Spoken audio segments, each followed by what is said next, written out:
Welcome Pakistan India's number 1 reaction YouTube channel. आज हम बात करने वाले जी भारत और कनाडा के दरमियान बढ़ती हुई कशीदगी में।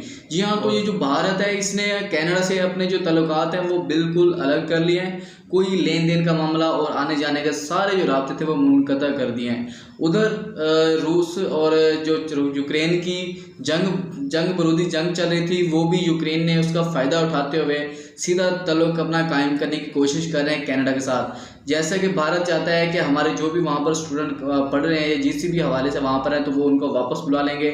और इसी तरह यूक्रेन ने जो है मौके का फ़ायदा उठाते हुए कोशिश कर रहे हैं कि अगर इंडियन वहाँ से निकलते हैं तो कनाडा वाले आपने परेशान नहीं होना, हम यूक्रेनी आकर यहाँ पर बसेंगे।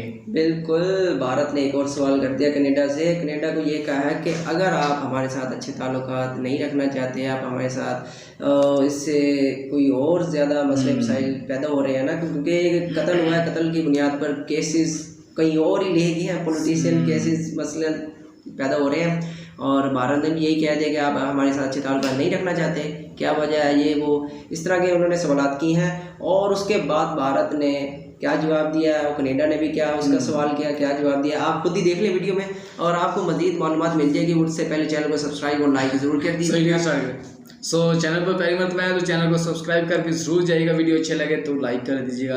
वीडियो के मुताबिक अपनी कीमती राय जो भी कमेंट बॉक्स में ज़रूर दीजिएगा। Without wasting any time let's get start the video. Bharat और कनाडा के रिश्ते सुधरने का नाम नहीं ले रहे हैं और 72 घंटे हो गए हैं इस मीडिया के अंदर एक ये मामले को आए हुए, लेकिन अभी भी मामला वैसे का वैसा हरा बना हुआ है।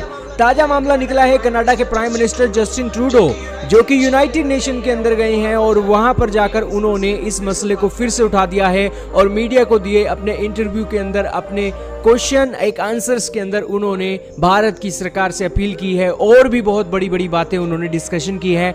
जानते हैं आपके साथ ही उन्होंने क्या कहा, सुनिए जरा ये क्लिप सुनिए।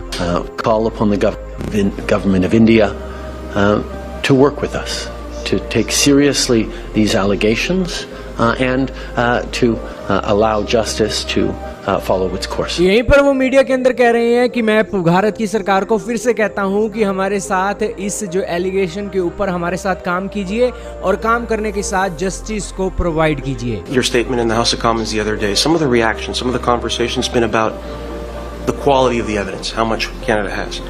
You said it was credible. Can I ask you to characterize it just a little bit further about how extensive it is, how solid it is, and whether you might ever share some of that with the public? So how extensive is this evidence? तो इसके बाद पत्रकार उनसे पूछता है कि Canada के प्रधानमंत्री, क्या मैं आपसे पूछ सकता हूं कि आपने जो एक आपके पास जो एविडेंस है जिसके ऊपर आप ये इतनी बड़ी बड़ी बातें बोल रहे हो, क्या आप हमें उस एविडेंस के बारे में कुछ बता सकते हो कि कितना वो एक्सपेंसिव है, कितना वो सॉफ्ट है और किस तरीके की एक डेवलपमेंट आपके पास है, उसके बारे में आप बताइए। I think it's extremely important that as a country with a strong and independent justice system, we allow those justice processes to unfold themselves with the utmost integrity. But I can assure you, the decision to share these allegations on the floor of the House of Commons Monday morning was not done lightly.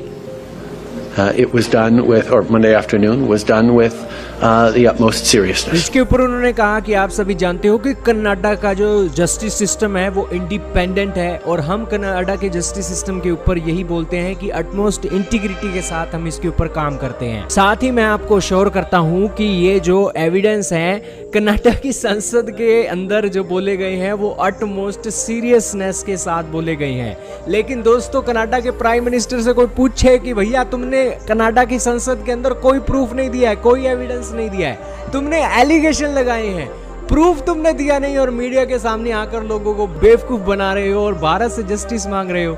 ये तो बात हो गई कि मेरे को रात में सपना आया था और रात में सपने के अंदर तुमने मेरे बंदे को मार दिया और इसीलिए मेरे पास प्रूफ है और वो प्रूफ मैं दिखाऊंगा नहीं और तुम मेरे बंदे को मार रहे हो अपने देश के अंदर बैठकर। दोस्तों, हद होती है बेशर्मी की जो कनाडा के प्रधानमंत्री कर रहे हैं और उनके रिपोर्टरों को भी आज साफ पता लग रहा है कि ये बंदा झूठ बोल रहा है। खैर, इसी बीच आपको एक और क्लिप भी सुनाते हैं जो कल भारत की मिनिस्ट्री ऑफ एक्सटर्नल अफेयर के स्पोक्सपर्सन के साथ हुई और उनमें पत्रकारों ने पूछा कि भारत और कनाडा के रिश्ते जो खराब हो रहे हैं, क्या आपको नहीं लगता है कि इससे भारत की इमेज को खराब किया जा रहा है? सुनिए इसके ऊपर उन्होंने क्या कहा। If you're talking about reputational issues and reputational damages, there's any country that needs to look at this. I think it is Canada and its growing reputation as a place, as a safe haven for terrorists, for extremists, and for organized crime. And I think that's a country that needs to worry about its international reputation. दोस्तों, भारत के ministry of external affair के spokesperson ने कहा कि reputation की बात जहां पर भी आती है, वो रेपुटेशन की फिक्र करने की बात कनाडा को है, क्योंकि कनाडा लगातार सेफ हेवन बनता जा रहा है। टेररिस्ट और लगातार ऑर्गेनाइज्ड क्राइम जो उनकी धरती से चल रही है भारत के अंदर, और जहां तक रेपुटेशन की बात है, कनाडा को फिक्र करना चाहिए। दोस्तों, ये वैल्यू है कनाडा के प्राइम मिनिस्टर की। लेकिन अब हम आपको वो क्लिप सुनाएंगे जिसके अंदर पत्रकारों ने कनाडा के पीएम से पूछा कि तुम भारत के साथ रिश्ते खराब कर रहे हो, क्या तुम्हें भारत के साथ एक रिश्ते अच्छे नहीं चाहिए, क्या तुम्हारा काम पूरा हो गया है भारत के साथ? तो उसके ऊपर कनाडा के पीएम गिरगिट की तरह बदलते हुए दिखाई दिए। सुनिए जरा ये क्लिप सुनिए। Relations with India amongst the West, its growing importance plays into the fact that a lot of your allies have been silent on this. I wonder what your reaction to that is, and if you do believe that accountability, if the evidence is credible, borne out by your investigation, if that will take a back seat to the harsh realities of geopolitics. सुना दोस्तों, आपने पत्रकार ने क्या कहा? पत्रकार ने कहा कि आपके जो अलाइज कंट्रीज हैं वो भारत के साथ रिश्ते अच्छे करते जा रहे हैं, और अच्छे करने के साथ साथ आपके द्वारा उठाए गए इश्यू के ऊपर वो आपके अलाइज साइलेंट हैं। और इसके ऊपर आप क्या कहना चाहेंगे, और जो आपके पास एविडेंस है उसके ऊपर भी बताइए। तो इसके ऊपर कनाडा के पीएम ने क्या कहा, सुनते हैं। There is no question that India is a country of growing importance. Canada के पीएम पहले सोचते हैं और फिर बोलते हैं, और कहते हैं कि इसके बारे में किसी को शक नहीं है कि भारत एक बहुत इंपॉर्टेंट कंट्रीज है और इसका इन्फ्लुएंस बहुत ज्यादा बढ़ता जा रहा है। And a country that we need to continue to work with, not just in the region but around the world. और इस बारे में भी किसी को शक नहीं है कि कनाडा जैसे देश को भी भारत जैसे देश की जरूरत है, ना सिर्फ एक भारत के साथ काम करने के लिए बल्कि दुनिया के अंदर अपना इन्फ्लुएंस बढ़ाने के लिए भी हमें भारत की जरूरत है। And we're not looking to provoke or cause problems. लेकिन हम भारत को किसी तरीके से उकसाना नहीं चाहते हैं, लेकिन फिर भी But we are unequivocal around the importance of the rule of law and unequivocal about the importance of protecting Canadians and standing up for our values. So guys, इस तरह से कुछ मिसअंडरस्टैंडिंग चल रही है इंडिया और कनाडा के दरमियान, और कश्मीर जो है मसले सुलझने के बजाय उलझते जा रहे हैं। ये तो मसले बढ़ रहे हैं। ये तो अगर ये इस तरह हाल रहा तो कनाडा और भारत के दरमियान तो, हालांकि कनाडा ये एक्सेप्ट कर रहा है कि जो भारत है वो बहुत तेजी से ग्रो कर रहा है। कनाडा क्यों इल्ज़ाम लगा रहा है, जो मुझे समझ आई है वो इसलिए इल्ज़ाम लगा रहा है, जो कत्ल हुआ है, जो गैंगवार है, वो एक भारतीय है, और वहाँ जो लोग गैंगवार ये शुरू कर रहे हैं वो भी भारत के लोग हैं। वो इसलिए इल्ज़ाम लगा रहा है भारत पे कि भारत ने ही ये इस तरह की सूरत-ए-हाल, इस तरह के जो मसले मसाइल इन्होंने शुरू किए हैं, इन्होंने पैदा किए हैं, वो इसलिए इल्ज़ाम लगा रहा है। मगर ये मसला तो कुछ और ही लग रहा है, ये तो बढ़ता ही जा रहा है। ये तो तुम्हें क्या लगता है, क्या हो सकता है? ये लगता है कि जैसे कि भारत में इलेक्शन होने वाले हैं और आगे कनाडा में भी इलेक्शन चलने वाले हैं, बिल्कुल। सो ये दोनों जो पार्टी हैं ये सियासी लेवल पे ये एडवांटेज हासिल करना चाहती हैं, और इंडिया भी ये हासिल करना चाह रहा है और कनाडा ने तो हासिल कर लिया है। बिल्कुल ऐसा ही लग रहा है। अगर ये वो लग जाता है, सिख एक वज़ीर आज़म बन जाता है, तो भारत के लिए तो काफ़ी बेनिफिट है यार, बहुत ज़्यादा।